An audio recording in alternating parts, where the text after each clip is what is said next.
Imagine a Siberian night. The thermometer reads -40. The truck cab trembles finely from the frost, as if it were a living creature. All around, the emptiness of the taiga for hundreds of kilometers. Not a single light, not another vehicle, not the slightest trace of a human being.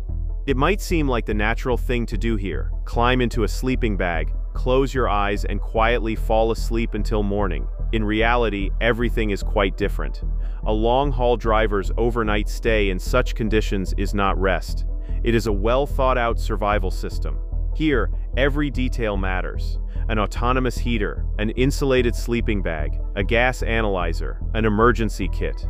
A mistake costs not comfort, but life. And the most terrifying thing is that it is not always the frost that kills. People are often killed by improvised ways of warming up. The very ones that seem like a lifesaver. Let's break this night down into parts, step by step. The way those who have been driving northern routes for years do it. Let's start with a simple question. What will happen if a driver simply shuts off the engine and goes to sleep? The answer is brutal. The wind of the Siberian taiga blows at 60 kilometers per hour. It literally sucks the heat out of the metal box of the cab.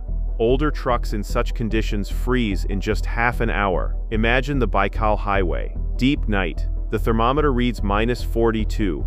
You switch off the engine and start a countdown. Within just 20 minutes, the temperature inside the cab will equal the outside temperature. It will become just as cold inside as it is outdoors. Sleeping in such conditions is impossible. The body cannot produce heat fast enough. A person will either not fall asleep at all or will fall asleep forever. That is precisely why experienced old-school drivers never switched off the engine in the cold. The diesel ran all night, at idle, with minimal fuel consumption. The engine hummed, warmed, sustained life. It was a simple but reliable method. And now about advice from the internet. There is plenty of it, and it sounds convincing. One of the favorite recipes is to pack snow around the outside of the cab, the idea being that the wind won't carry the heat away.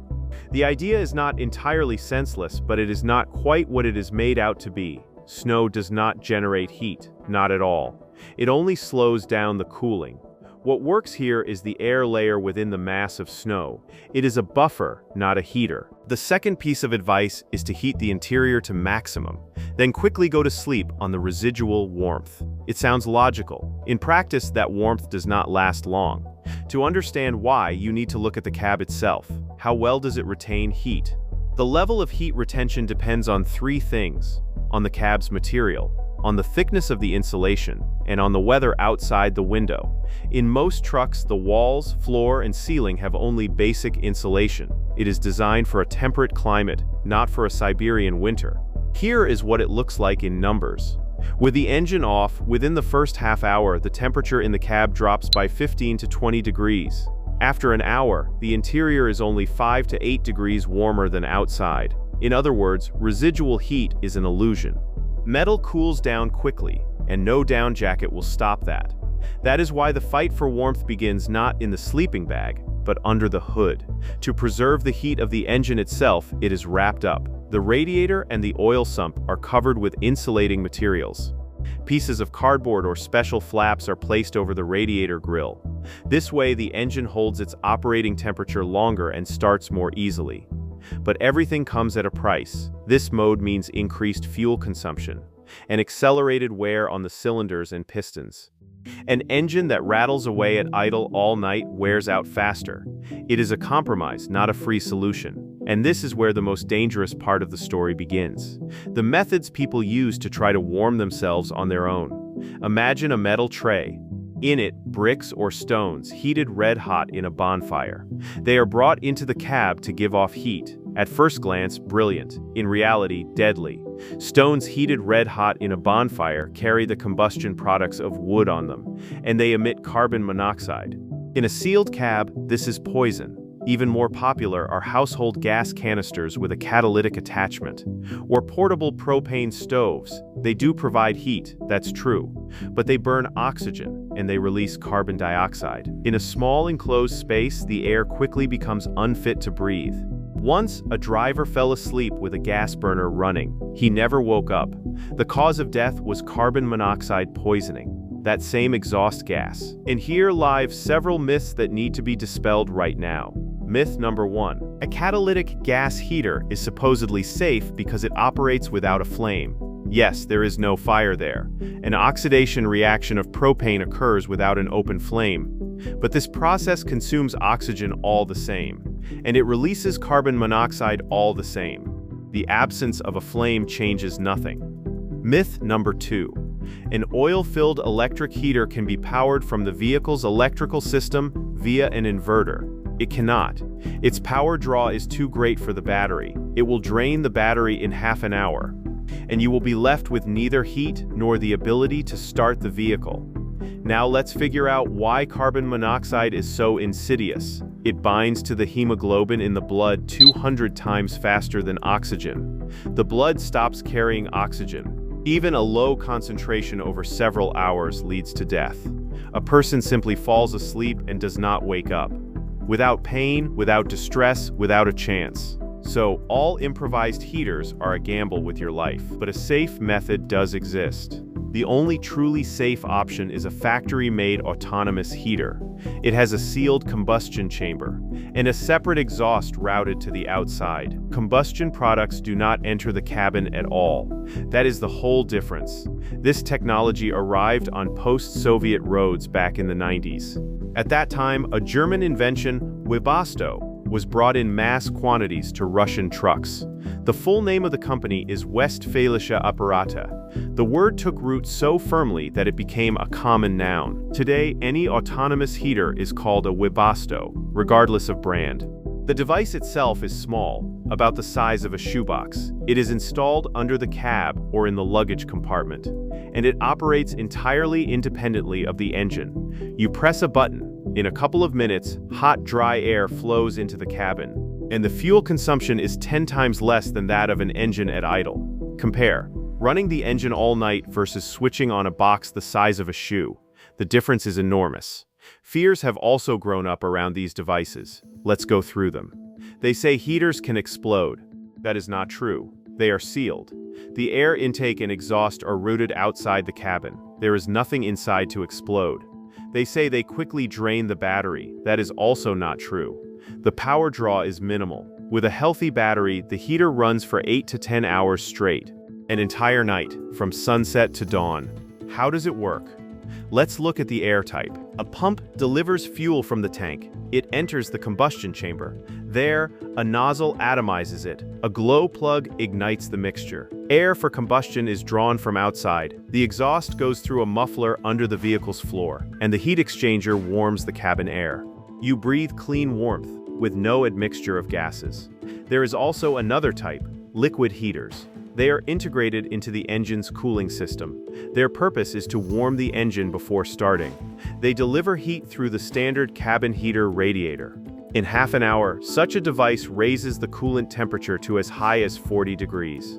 The morning start becomes easy even in bitter cold. That is why experienced drivers speak of a golden standard. It is a combination of two devices. The air heater warms you while you sleep. The liquid heater prepares the engine for the morning start. Together they cover both tasks of a winter night. But even the best heater is powerless if the fuel freezes. And diesel in the cold is a whole other story. Diesel fuel contains paraffins. At low temperatures they crystallize. The fuel thickens, then turns cloudy, then turns into jelly. It can no longer pass through the filters and lines. The engine stalls. Different fuels hold up differently. Summer grade turns cloudy at just -5. Winter grade holds down to -25. And Arctic grade doesn't give in anywhere in the range from -38 to -52 degrees. For Siberia, the choice is obvious. And once again, folk wisdom throws up some dangerous advice. The most common one, pouring foreign liquids into the tank. The idea being that they will lower the freezing point. This must not be done under any circumstances. Such additives put the fuel system out of order. The repair costs many times more than what you saved. Another myth, revving the engine hard before stopping. The idea being that the warmth will last a long time. It won't. The fuel in the thin lines and filters cools down much faster than the massive engine block. The engine is still warm, but the lines are already clogged with paraffin. And separately about true madness. Some people heat the tank with an open flame. That is a straight road to tragedy. Diesel vapors can ignite. One spark, and instead of warmth you get a fire. So how should you act correctly? There are actually several solutions, and they are all simple. First, choose fuel with a cloud point 5 to 10 degrees below the temperature expected on the route. A temperature margin is your friend. Second, use special additives. They bind the paraffin crystals and prevent them from growing. Next, insulating the fuel system itself. The lines are fitted with foam polyethylene sleeves. An electric heater that works during startup is installed on the fine filter, and the tank itself is wrapped in technical felt or penafol. This keeps the fuel liquid for longer. Now about the heart of the vehicle's electrical system, the battery. At -40, its capacity drops by 40 to 50%. That means the battery simply loses half its power in the cold. That is why experienced drivers do several things. They take the battery inside to warmth overnight, or wrap it in a special cover. They install an additional battery in parallel, or fit a pre-start heater, all for the sake of the engine coming to life in the morning. So, the vehicle is prepared. The fuel holds, the battery is alive, the heater is warming. Now the most important thing, the person themselves and their sleeping place.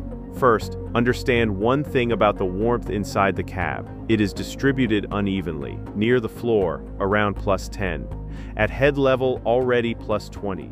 Warm air rises, cold settles downward. That is why what you are lying on matters. A thick layer of sheepskin or felt is placed on the mattress. These materials have low thermal conductivity. They do not absorb moisture, and they do not allow the cold from the floor to penetrate the body from below. The heart of sleep is the sleeping bag, not an ordinary one, but one with an extreme rating.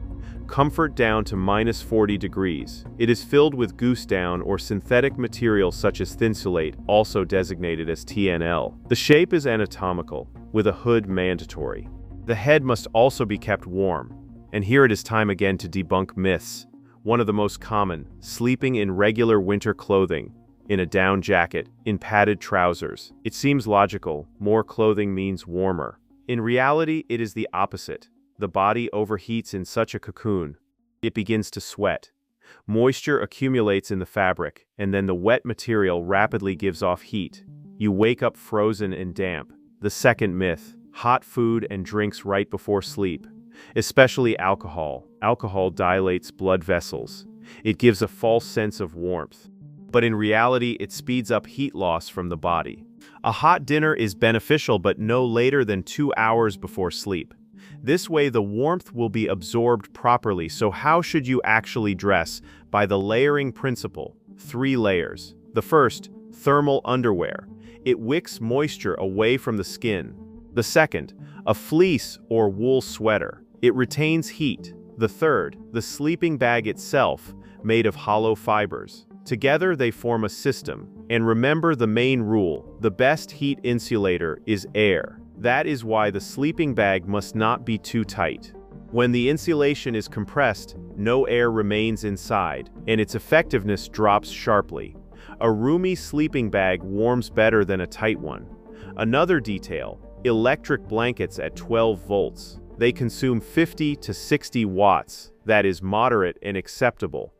But they must not be left on all night without supervision. The risk of overheating and fire is too high. It would seem everything has been thought through. But right now, the quietest killer of this night appears. Carbon monoxide has neither color nor smell. You will not see it or sense it. And tragedies happen even with a factory-made heater. A crack in the heat exchanger, a blocked exhaust, and the deadly gas begins to seep into the cab. Here is a real case. A truck driver died in his sleep. The reason is simple and terrible. The exhaust pipe was blocked by snow. The gas had nowhere to go, and it went inside through the drainage holes. The person fell asleep in warmth and did not wake up. Many people believe in a simple solution. Crack a window open. They say fresh air will fix everything. This is a dangerous mistake. Through a gap in the wind, a draft forms. It cools the cab faster than it ventilates it, and during sleep the sensitivity of the receptors is reduced. You will not feel the cold in time, nor the gas, because it has no smell. So what truly saves you? an automatic gas analyzer with an alarm. That is reliable protection. It is important to understand. Autonomous heaters have flame and temperature sensors, but they do not analyze the composition of the air. They do not know what you are breathing. That is why separate portable sensors are placed in the cab.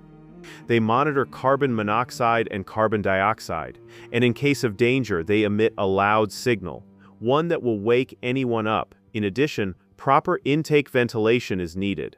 A grill with snow protection and regular cleaning of the exhaust pipe. That snow which killed the driver in our example is not an accident, but negligence. There is one more subtlety of maintenance. Owners of Eberspeicher and Webasto heaters are advised to run the unit at maximum power once every 2 to 3 weeks. This burns off carbon deposits from the spark plug and combustion chamber. A clean heater is a working heater. And now imagine the worst, a system that has failed after all. The scenario is as follows. The engine will not start. The heater has broken down. The battery is dead. And to the nearest settlement, 200 kilometers, you are alone in a metal box in the middle of a frozen taiga. It is precisely for this case that an emergency supply exists. Candles, matches, dry fuel, a blanket made of foil fabric, high-calorie bars, and a thermos of hot tea. This is not about comfort. This is about surviving until morning or until rescuers arrive. Heating the cab in such a situation can only be done with caution.